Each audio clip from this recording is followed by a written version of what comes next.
చంద్రబాబు నాయుడు నరేంద్ర మోడీ ఆనాడు విమర్శించుకున్నారు, ఈనాడు కలుసుకున్నారు. ఇప్పుడు వైసీపీ ఏం చేస్తుంది మరి? అది షాక్ తింది. ఎందుకని? మోడీ తన ప్రభుత్వం మీద తీవ్ర వ్యాఖ్యలు చేయడం. ఇప్పుడు వైసీపీ వాళ్ళు పాత వీడియో ఇప్పటి వీడియోని కలిపి ట్రోల్ చేస్తున్నారు. ఒకసారి అదేంటో విందాం. आप सीनियर है, इसलिए आपके सम्मान में मैंने कभी कोई कमी नहीं छोड़ी है.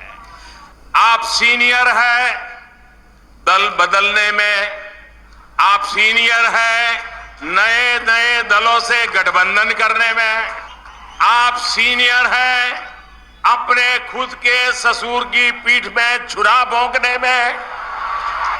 अरे आप सीनियर है एक चुनाव के बाद दूसरे चुनाव में हारने में, एक चुनाव के बाद दूसरे चुनाव में हारने में, और मैं तो उसमें सीनियर हूं नहीं.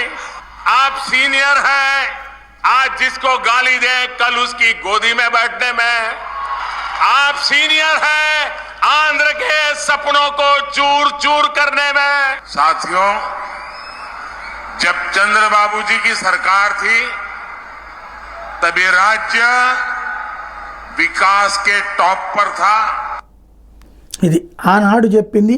చంద్రబాబు నాయుడు సీనియర్ని నేను అని చెప్పినటువంటి సందర్భంలో నీలాంటి సీనియర్ని నేను కాదంటూ ఆయన తీవ్రస్థాయిలో విమర్శించినటువంటి దాన్ని ఇప్పుడు ఇక్కడ నరేంద్ర మోడీ ఈ దఫా చంద్రబాబు గారి హయాంలో అభివృద్ధి చెందిందన్నదాన్ని చెప్తూ నరేంద్ర మోడీ మాట మార్చారంటూ విమర్శించడం ప్రారంభించారు.